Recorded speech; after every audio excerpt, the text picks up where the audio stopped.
हरे कृष्णा, राधे राधे। आप सभी का स्वागत है मेरे इस YouTube चैनल पे राधे राधे कृष्णा।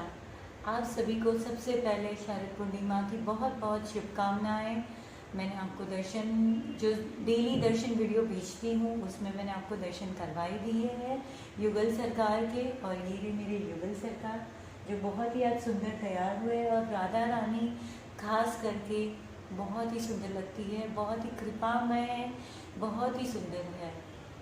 तो आज का मेरा ये वीडियो है शरद पूर्णिमा के बाद जो कार्तिक मास शुरू होता है, उस कार्तिक मास में हमें क्या करना है, ये कार्तिक मास इतना महत्व क्यों है, इस कार्तिक मास का हमें किस तरह से लाभ उठाना है, ये सारा इस वीडियो में आपको मिल जाएगा। तो चलिए आइए सुनते हैं। सब्सक्राइब करें मेरे चैनल को राधे राधे कृष्णा और बेल आइकॉन को टैप करें मेरा वीडियो सबसे पहले देखने के लिए। साथ ही लाइक कीजिए और शेयर कीजिए मेरे वीडियो को। हिंदू धर्म में कार्तिक मास को बहुत ही विशेष महत्व दिया गया है। जैसे एकादशी के समान कोई व्रत नहीं है, उसी तरह सब मासों में सभी देवताओं और श्री हरि ने कार्तिक मास को सर्वश्रेष्ठ माना गया है। तो कार्तिक मास हिंदू पंचांग में 8वें महीने में आता है, और इस साल कार्तिक मास 2021 में 21 अक्टूबर से प्रारंभ होगा। मतलब 21 अक्टूबर से कार्तिक मास की शुरुआत होगी और 19 नवंबर 2021 में समाप्ति होगी। तो कार्तिक मास में किए गए दान पूजा के जो फल हमें मिलते हैं, उससे हमें सुख समृद्धि तो मिलती ही है, पर हमें मोक्ष की प्राप्ति भी होती है। कार्तिक मास में श्री हरि की हम कौन से स्वरूप की पूजा करते हैं? कार्तिक मास में श्री हरि की हम दामोदर स्वरूप की पूजा करते हैं। दामोदर स्वरूप वो है जिसमें माँ यशोदा मैया और बाल रूप हमारे श्री हरि है उसमें, तो उसे दामोदर रूप कहते हैं। तो हम कार्तिक मास में दामोदर रूप की पूजा करते हैं। दामोदर रूप की पूजा करने का विशेष महत्व है इस मास में। तो हम दामोदर स्वरूप की पूजा करते हैं। और ये जो कार्तिक मास है, ये शरद पूर्णिमा से कार्तिक मास की शुरुआत हो जाती है। शरद पूर्णिमा से लेके कार्तिक पूर्णिमा तक यह चलती है। कई लोग कार्तिक स्नान भी करते हैं, कई लोग कार्तिक में दीप दान करते हैं। जितना हो सके प्रभु का, श्री हरि का नाम जाप और हम कैसे ना ध्यान वो करते हैं हम प्रभु का इस कार्तिक मास में। इस मास में दीपदान, तुलसी पूजन, तुलसी दान, भूमि पे सोना और ब्रह्मचारी व्रत का पालन करना और व्रत का संकल्प लेना। कार्तिक मास में आप फलार करके भी व्रत कर सकते हो, एक समय भोजन करके भी व्रत कर सकते हो। लेकिन मैं जहाँ तक आपसे कहूँगी कि आप अगर एक टाइम भोजन कर रहे हो तो आप फलार का ही कीजिए, क्योंकि अगर हम व्रत करते हैं ना तो अन्न हमें नहीं खाना चाहिए, तभी हमारा व्रत संपूर्ण माना जाता है। बट आपकी स्वास्थ्य के अनुसार अगर आप फलाहार का नहीं खा पाते हो तो कोई बात नहीं, आप एक टाइम भोजन ग्रहण कर सकते हो। तो कार्तिक मास में आपको एक नियम लेना है, कोई भी आप एक नियम लीजिए। जैसे आप दीप दान का नियम लीजिए कि मैं प्रभु आपके सामने दीप प्रज्वलित करूंगी बिना कोई विघ्न के, बिना कोई बाधा के मैं डेली आपके सामने दीप प्रज्वलित करूंगी, या मंदिर में दीप प्रज्वलित करूंगी, या तुलसी मैया के सामने दीप प्रज्वलित करूंगी, या तो मैं व्रत करूंगी, एक टाइम भोजन ग्रहण करूंगी, या कोई फल फ्रूट खा के पूरे महीने का व्रत कर सकते हैं। तो आप कोई भी एक संकल्प ले लीजिए।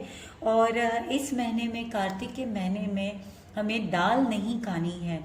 कोई भी दाल हमें नहीं खानी, दाल खाना निषेध कहा गया है। कई लोग कहते हैं कि नहीं कोई बात नहीं, सिर्फ उड़द दाल मत खाइए और मसूर की दाल मत खाइए, बट ऐसा नहीं है। इस महीने में आपको कोई भी दाल नहीं खानी है। आपको मतलब कोई भी दाल आपको बिल्कुल ग्रहण नहीं करना है। तो आपको इस तरह से करना है। आपको कार्तिक के महीने में आपको ब्रह्म मुहूर्त में उठ के स्नान करना है। ऐसे माना जाता है कि अगर हम ब्रह्म मुहूर्त में उठ के स्नान करते हैं तो हमें सारे तीर्थों का फल मिल जाता है। और भगवान विष्णु की पूजा करते हैं स्नान के बाद, तो अगर हम भगवान विष्णु की पूजा करते हैं तो विष्णु भगवान की हम पर असीम कृपा बनी रहती है और हम भगवान विष्णु के प्रिय भी होते हैं। तो तुलसी महारानी इतनी भगवान विष्णु की प्रिय क्यों है? तुलसी महारानी ने 12 साल तक कार्तिक स्नान किया था। उन्होंने 12 साल तक कार्तिक स्नान किया था, इसी वजह से वह श्री भगवान विष्णु की अति प्रिय है। तो इस कार्तिक मास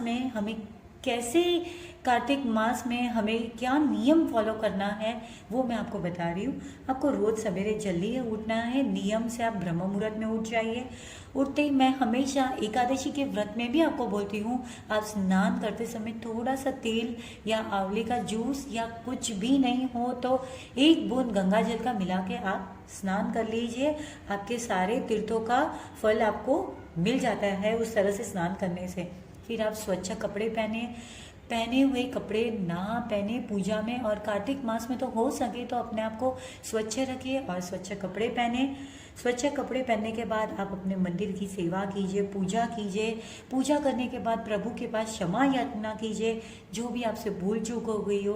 क्षमा याचना के बाद आप संकल्प कीजिए कार्तिक मास का व्रत करने का या सेवा करने की या दीप दान करने का आप व्रत कीजिए। तुलसी मैया के सामने भी आप दीप प्रज्वलित कीजिए। फिर भागवत गीता का पाठ कीजिए, रामायण का पाठ कीजिए। जितना हो सके आप उतना जाप माला, बस श्री कृष्ण श्री कृष्ण श्री कृष्ण मन ही मन आप बस कार्तिक मास में यही रखिए। और दामोदर स्वरूप की आपको पूजा करनी है। याद रखिए इस मास में हमें दामोदर स्वरूप की पूजा करनी है। अगर आपके पास दामोदर स्वरूप नहीं है तो बड़ा आसान तरीका है, गूगल पे सर्च कीजिए, आपको दामोदर स्वरूप की इमेज मिल जाएगी। उस इमेज का एक छोटा सा प्रिंटर आप निकाल लीजिए और आपके मंदिर के पास उन्हें विराजमान कर दीजिए और उनके सामने आप दीप प्रज्वलित कर दीजिए। बस यही करना है, बहुत ही सरल है। तो इस तरह से जितना हो सके ना श्री हरि का नाम लीजिए आप, और आपको पूजा अति ज़्यादा से ज़्यादा करनी है। और आपको तुलसी दान भी कर सकते हो। इस मास में तुलसी दान करना भी बहुत ही महत्व माना गया है। और आप मंदिर में भी दीप दान कीजिए। आप जैसे नदी है या वो जहाँ हम गणपति विसर्जन करते हैं ना, वो कुंड है, नदी कुंड, आप वहाँ पे भी दीप दान कीजिए। ऐसी मान्यता है कि जहाँ हम मंदिर और ये नदी कुंड में दीप दान करते हैं ना, वह जैसे हमारे जीवन में जो अंधकार होते हैं ना वो सारे दूर हो जाते हैं। तो हमें इस तरह से यह कार्तिक मास को फॉलो करना है और जितना हो सके आप उतना दान कीजिए। दीप दान तो मैंने आपको कहा ही है, दीप दान है। तुलसी का पौधा आप दान कीजिए, मंदिर में है या आपके कोई फैमिली वालों के पास नहीं हो तो आप उन्हें दीजिए। और अन्नदान है, गरीबों की सेवा कीजिए, जिस गरीब जो भूखे हैं उन्हें आप दीजिए। गौ की सेवा कीजिए, फल दान, फ्रूट दान, आप ये सब कर सकते हो। श्री कृष्ण कहते हैं, पौधों में मुझे तुलसी प्रिय है, मासों में मुझे कार्तिक मास प्रिय है, व्रतों में मुझे एकादशी प्रिय है और तीर्थों में मुझे द्वारका प्रिय है। तो इसी तरह हमारे श्री कृष्ण ये कहते हैं कि फाइनली उनका कहने का तात्पर्य यही है कि ये कार्तिक मास बहुत ही महत्वपूर्ण है। तो उम्मीद करती हूँ आप सभी को मेरा यह वीडियो बहुत ही पसंद आया होगा और मैं ये भी आशा करती हूँ मेरी इस कृष्ण फैमिली से कि वो नाम जाप करेंगे, दीप दान करेंगे और जितना हो सके व्रत करने की कोशिश करेंगे। कार्तिक मास में भले एक टाइम आप भोजन ग्रहण करके व्रत कीजिए, बट व्रत ज़रूर कीजिए, इसका बहुत ही महत्व है और आपको फल ज़रूर मिलेगा। कृष्ण पे भक्ति कीजिए, कृष्ण पे श्रद्धा रखिए, वो हमेशा हमारे साथ है, हमारे अंदर ही विराजमान है। सिर्फ प्रॉब्लम इतनी है, तकलीफ इतनी है कि हम उन्हें पहचान नहीं पाते। वो बिल्कुल हमारे साथ है, हमारे अंदर आत्मा में वो बसे हुए हैं, लेकिन हम उन्हें पहचान नहीं पा रहे हैं। तो जितना आप व्रत करोगे उतने आप वो सात्विक होगे। जिस तरह से अगर हम सात्विक बनेंगे तो हम प्रभु के करीब आएंगे। प्रभु के करीब आएंगे तो हमें क्या मिलेगी? हमें भक्ति मिलेगी। भक्ति मिलेगी, भक्ति मिलने से क्या हो गए? हम प्रभु के दास बनेंगे। और श्री हरि कहते हैं, मुझे जो मेरा दास होता है ना, दासों में दास उत्तम है।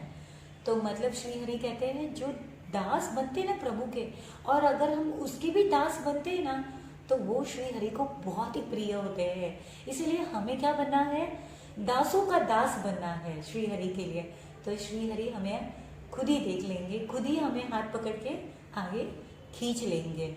तो आप सभी से उम्मीद करती हूँ कि आप सभी लोग कार्तिक मास करोगे और जिस तरह से मैंने बताया है उस तरह से आप फॉलो करोगे।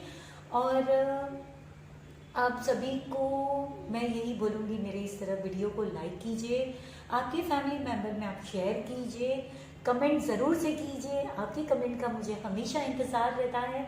आपका सुझाव भी आप मुझे भेज सकते हो, आपके सुझाव का भी मुझे इंतज़ार रहेगा। इसी तरह मेरी फैमिली के साथ जुड़े रहिए। राधे राधे।